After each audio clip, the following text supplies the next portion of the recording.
네, 오늘장 모닝입니다. 오늘 토마토 투자자문 박준현 운용력과 이야기를 나눠보겠습니다. 안녕하십니까? 네, 안녕하십니까? 네. 자, 어제 오랜만에 또 갑자기 뵀네요. 예, 네. 시장이 또 코스닥이 또 강하게 또 올라가는 네, 모습 나와줬는데요. 어떻게 보셨습니까? 예, 일단은 러시아, 우크라이나 뭐 전쟁은 계속되고 있지만은 네. 일단 좀 시장에서는 조금 뭐 그렇게 적응 다 한 것 같지 예, 않으세요? 어느 정도 예. 뭐 불안감에서 벗어난 것 같죠, 해서요. 뭐 변함이 없음에도 불구하고 국내 시장 자체가 어제까지 3일 연속 상승을 했어요. 그랬죠. 그중에서 코스피 시장은 여전히 상대적으로 부진한 흐름입니다. 네. 3일 동안 코스피 같은 경우는 올라왔지만은 지난번에 이제 전쟁 터질 때 하락 부분 정도를 만회한 수준. 그 이유 자체는 제가 예전에 코스피 시장 같은 경우 수급의 주체가 없거든요. 그렇군요. 어제 같은 경우도 기관과 외국 투자가들이 현물과 선물에서 동시 좀 매도가 나왔으니까 아무래도 네.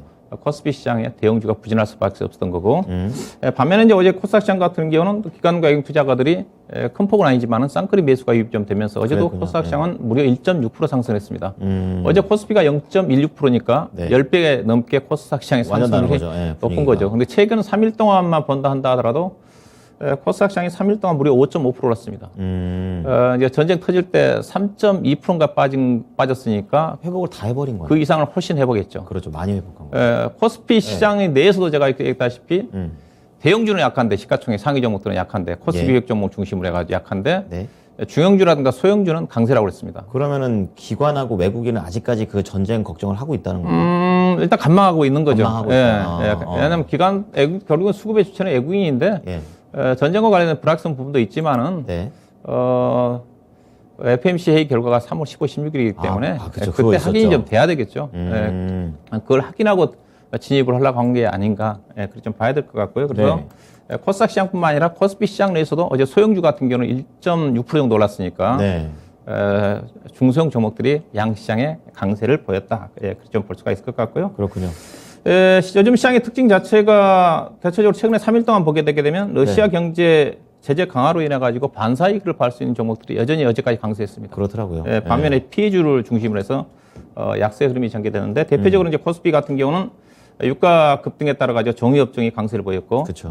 그다음에 조선업종 자체가 수주의 기대감 때문에 여전히 강세. 네. 그다음에 LNG죠. 철강 금속, 금속업종 같은 경우는 최근에 주요 원자재 비철 금속들이 강세를 보이고 있으니까 고리아 아연을 중심으로 해서 풍산이라든가 종목들이 강세를 보였고, 반면에 이제 피해주라고 할 수 있는 은행업종 같은 경우, 러시아가 국제 결제망에서 퇴출됨에 따라 가지고 네. 은행업종의 불확실성이 좀 전개되고 있는 그런 부분에다가 최근에 국채 금리가 많이 떨어졌죠. 근데 오늘은 오늘 다 좀 반등 올라갔고. 나왔죠. 그래도 2% 넘게 상승을 했던 국채 금리가 1.7%까지 상승했다가 오늘 아마 1.9%가 올라왔죠. 거의 근처까지 올라왔는데 갔어요. 그런 영향을 받았다고 봐야 될까. 그다음 자동차도 대표적인 피해주죠. 그렇죠. 가장 업종으로 따지면 피해주니까 자동차 업종이 약세였고, 그다음에 화학업종 내에서도 NCC 계열.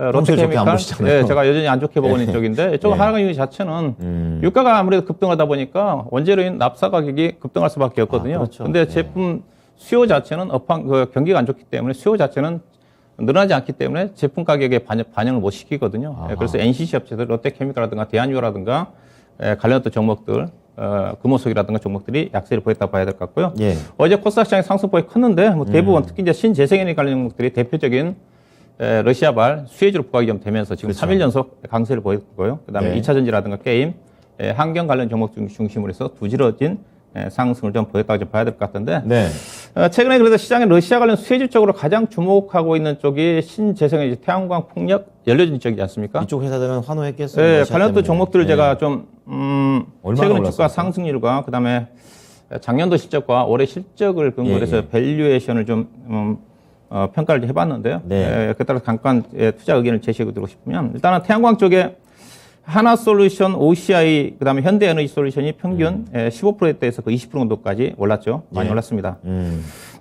태양광 쪽에서는 여전히 지금 OCI 주가가 쌉니다. 하나솔루션 실적이 상당히 작년 4분기 실적이 안 좋게 나왔거든요. 영업이 연간 가이던스가 1조 원이었었는데 7천억밖에 안 나왔기 때문에 이 하나솔루션은 태양광 회사지만은 여전히 화학업종에다 비중이 많습니다. 그렇군요.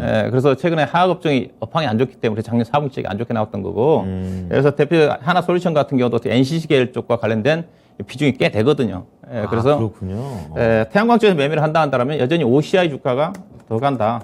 OCI 주가는 여전히 지금 폴리실리콘 가격이 강세거든요. PR 기준에서 4.9배밖에 안 되는 수준이기 때문에 OCI를 추가적인 OCI 같은 경우는 매물치를 본다 하더라면 약 12만 5천 원대에서 저항이거든요. 예. 그 정도까지는 무난하게 상승이 전개되지 않겠다. 쉬었다가 추가적인 기업 내용으로 봐서는 상승 여력이 있겠다. 작년 10월 달에 주가가 17만 원대였거든요. 그랬군요. 여전히 주가가 많이 싸고 내려갔네요. 밸류션 자체도 싸다. 그렇죠. 보셔야 되면 될 것 같고요. OCI.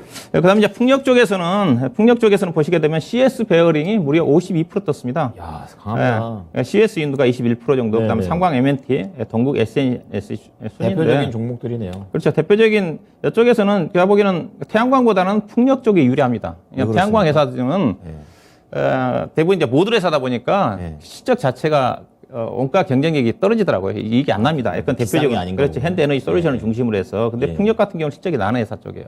이제 CS 윈드가 대표적으로 유럽발 대를 만들죠. 그래서 수혜를 받을 수 있는 회사고 유럽에 진출해 있기 때문에 그렇죠, 예. 그냥 봐야 될 것 같고 밸류로 따지면 뭐 CS 윈드는 그렇게 뭐 글로벌 기업에 비해서는 올해 예상 실적 PR 30배 되는 수준이니까 예. 높지 않은 수준이라고 좀 봐야 될 것 같고 그다음에 CS 베어링은 주가가 워낙 많이 떴는데 작년도 실적 자체가 워낙 부진했거든요. 2019년도 20년도에 영업이 거의 100억 안에서 작년도 5억밖에 안 났습니다. 그렇군요. 그래서 조금 좀 주가도 많이 떴기 때문에 보수적으로 접근할 필요가 있지 않겠다 봐야 될 것 같고 관심은 CS 윈드, 삼광 MNT, 그다음에 동국 SNS 정도 충분히 풍력 관련 종목은 전반적으로 다 좋네요. 진짜 보시네요. 좀 뭐 긍정적으로 볼 필요가 있지 않겠는가. 다만 예. 오늘 같은 시장에서는 이제 어제 강세를 보였던 종목들이 오늘은 약간 좀 쉬어갈 수가 있습니다. 이제 옥석가리가 뉴스도 필요하다는 그렇더라고요. 거죠. 네. 그런 또 흐름이기 때문에 조정권에서 접근할 필요가 있다 봐야 될까. 그다음에 연료전지 쪽에서는 그렇게 많이 올리진 않았는데 두산 푸얼셀하고 S푸얼셀이 12%에서 16% 정도 올랐는데 두산 푸얼셀 같은 경우도 작년 실적 자체가 좀 부진했거든요.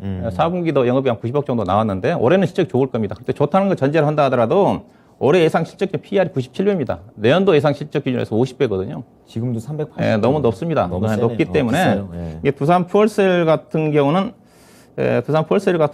아마 4만 5천 원 정도, 지금 아마 4만 원대 정도가 올라와 있는데 그 정도에서 매물층이거든요. 네. 너무 높다는 걸 염두에 두셔야 될 것 같고요. 네. 연료전지에서 관심은 왜냐하면 아래쪽에 있는 제가 보기에는 비나틱이라는 주식 자체가 주가도 못 올랐고 회사가 연료전지와 관련해서 슈퍼 캐패시티라고 전원 장치와 관련해 가지고 핵심 기술을 갖고 있는 회사거든요. 그렇군요.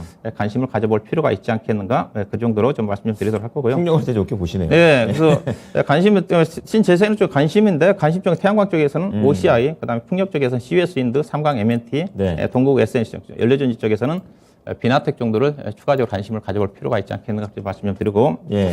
그래서 어제 시장의 전체적인 특징 자체는 대형주의 부진과 중소형 종목들의 상대적 강세, 그다음에 러시아 경제 제재 수혜주 중심의 강세 흐름이 계속적으로 전개됐다. 이렇게 요약해 볼 수가 있을 것 같습니다. 네. 자, 어쨌든 러시아 사태가 좀 지나가고는 있지만 시장은 계속해서 그 부분에 대해서 반영을 하고 있는 부분 연출이 되고 있습니다. 그렇다면 오늘장, 미국장에서는 이러한 분위기가 약간 바뀌었거든요. 국내에도 좀 연결이 될지 전략으로 녹여보죠. 자, 오늘장 전략 들어가 보겠습니다. 네, 일단은 러시아와 우크라이나 전쟁은 지속되고 있지만은 전쟁과 관련된 시장의 추가적인 악재 영향력은 제한적일 것 같습니다. 이제 추가적으로 악재가 나올 수 있는 것 자체는 푸틴이 핵 가지고 더 장난친다든가 그런 경우는 한 차례 충격이 좀 나올 수가 있을 것 같은데. 근데 호재도 적지 않습니까? 네? 악재가 접근. 그렇죠. 일단 악재는 그래서 악재는 이제 서서히 가는 거고요. 가는 거고. 이제 최대 악재는 만약에 추가적 변동성 악재는 핵이다. 핵 가지고 저 장난을 친다든가 지난번에 그 핵 문제 얘기가 나오면서 변동성이 나왔지 않습니까? 맞아요. 그렇게까지는 가지 않는다고 보고 있는 쪽이고요. 그렇기 때문에 악재 영향력은 제한적이다. 오히려 이제 이런 또 부분들 자체가 이제 연준의 통화 정책의 어떤 완화적인 부분으로 나올 수가 있는 그런 또 부분이거든요. 전쟁 리스크가 지금 되다 보니까 어제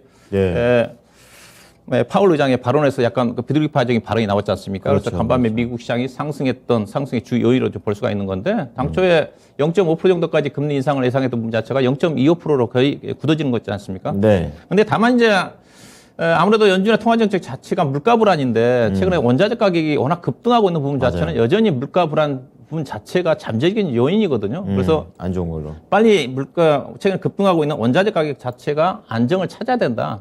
그래야지 파월 의장의 전일 나왔던 비둘기파적인 발언 부분 자체도 좀 시장에서 힘을 실지 않겠는가. 그렇죠. 그렇게 좀 봐야 될 것 같아요.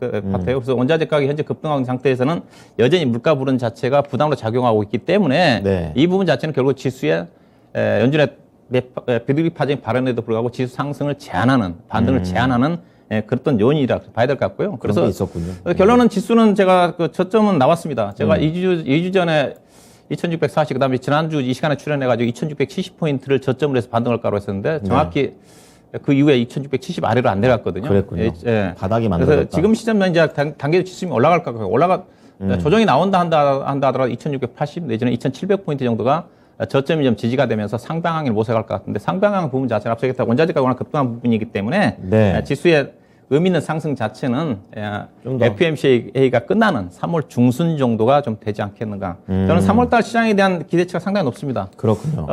제가 뭐 전문가 생활 한 10년 가까이 하고 있지만 3월달 시장이 나빠졌던 건 없던 것 같아요. 항상 3월달 시장은 통상, 그렇죠. 체감적으로. 3월달, 4월달 수익률이 개인적으로 가장 좋았던 것 같은데 올해도 아마 그런 흐름으로 좀 전개되지 않겠는가. 아니면 그 시점 자체가 이제 불확실성 부분 자체가 어느 정도 거치는 시점이거든요. 그렇죠. 특히 연준의 통화정책과 관련된. 예, 그래서 예. 지금은 어떠냐.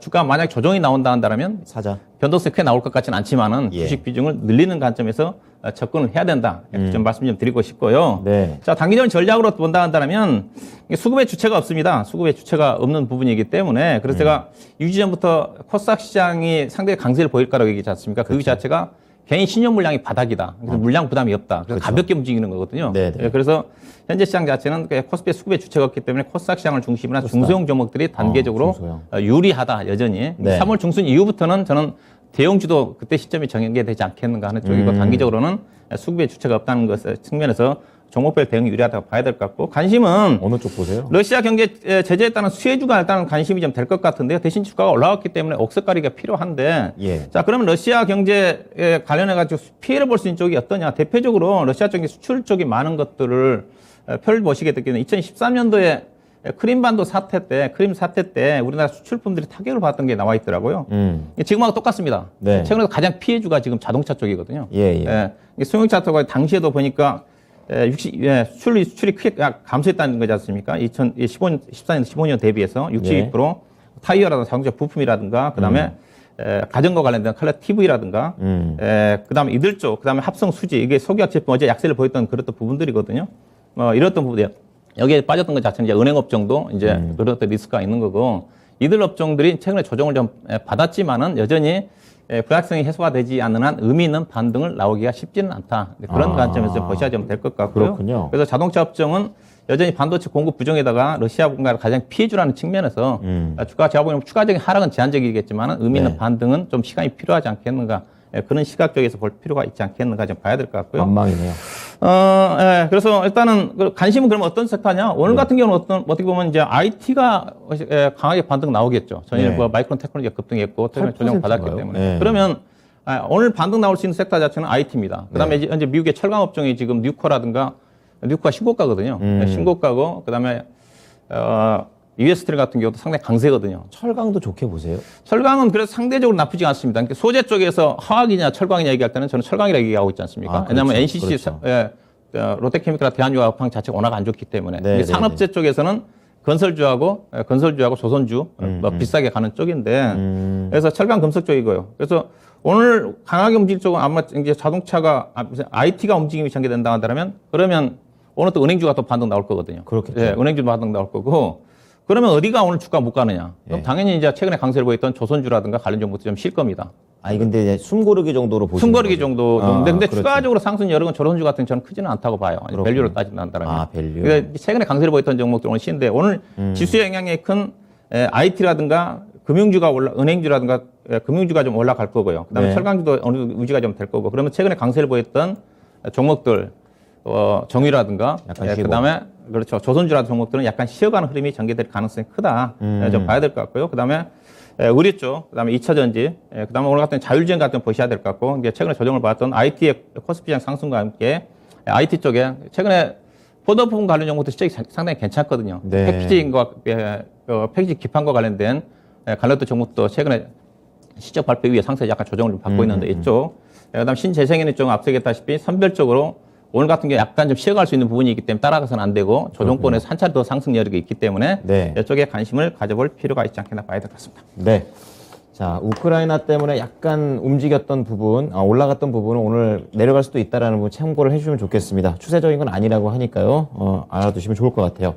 자, 그렇다면은 이제 오늘장 관심으로 좀 넘어가 보도록 하겠습니다. 어떤 쪽으로 좀 더 좁혀보십니까? 네, 일단은 원자재 가격이 워낙 급등하고 있기 때문에 네, 관련 계속 쪽에서 올라가요. 네. 지난 시간에는 제가 지난주 목요일 이 시간에는 후성을 제가 소개해드렸지 않습니까? 그러셨죠. 반사 수혜를 받을 수 있는 예. 종목 소개해드렸었고 최근에 원자재 강세 관련 종목 제가 꾸준히 언급해드렸었는데 네. 원자재 관련 종목 중에서 관련된 종목을 좀 보고 싶은데요. 일단은 뭐 최근 알다시피 러시아 제재로 인해 가지고 수출 비중 러시아 쪽 수출 비중이 많은 원자재 가격들이 좀 급등한 상태인데 그러면 러시아에서 수출 비중이 높은 원자재가 어떤 것들이 있느냐 보시게 되게 되면 가장 이제 그 수출비중이 큰 게 이제 팔라듐입니다. 팔라듐 자체는 여러 가지 쪽에 들어가는 쪽인데 백금이거든요. 2차 전지인가요? 예.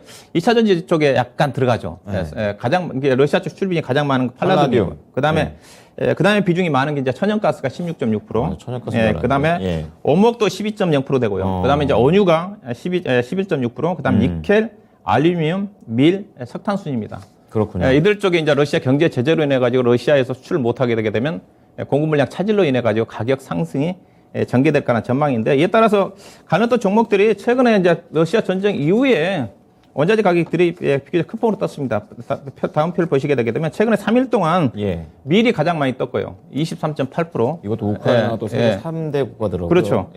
그다음에 원유가 20.1%, 오늘 WTI가 111대까지 올라와 있는데. 맞아요. 그다음에 니켈, 알루미늄, 원목, 아연, 천연가스들이 올라와 있는 상태인데. 근데 이들 관련 종목들이 가격이 상승한다고 그래서 다 수혜주는 아니거든요. 피해주도 있거든요. 산업에 따라 가지고. 그렇죠. 자세히 봐야죠. 전체 시장에 따라서는 원자재 가격 상승 부분 자체는 물가 상승으로 이어지고 연준의 통화 정책 속도가 빨라졌다는 측면에서 악재가 좀 되는 거고. 그러니까 산업별로는 좀 수혜를 받을 수 있고 피해를 볼 수 있는 부분들이 있는데 일단은 밀가격 상승 부분 자체는 국내 음식료한테는 상당히 악재로 작용하는 거고요. 그렇죠. 가격 올라간다는 얘기죠. 그다음에 최근에 사료 관련 종목도 움직임 전개되고 있는데 사료 관련 종목도 피해주거든요. 대신 이제 우리 국내 밀 농장 확대에 따라 가지고 농사 관련해 가지고 비료라든가 관련 종목들은 수혜를 받을 수 있는 그런 부분들이 있죠. 사료와 비료가 또 달라지네요. 네, 그렇죠. 그래서 최근에 비료 관련 종목 남이아이라 종목들 움직일 만한 그것도 모멘텀이 있는데 큰 수혜는 아니라 좀 봐야 될 것 같고요.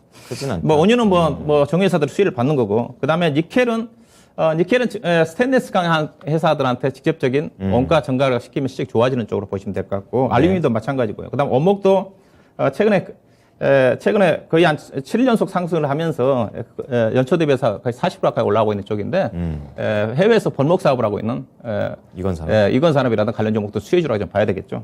그다음에 아연이라든가 천연가스 관련 종목들의 상승인데 이와 관련해서 그리고 이제 원자력 가격 자체를 제품 가격에 반영시키면서 실적이 뚜렷하게 좋아지는 쪽이 어디냐면 니켈 가격 상승과 관련된 수혜주입니다. 그래서 니켈 가격 상승 관련 수혜주 쪽에서 현대 BNG스트라는 종목을 좀 보도록 하겠습니다. 이게 이제 가격 전가가 가능하다는 건데요.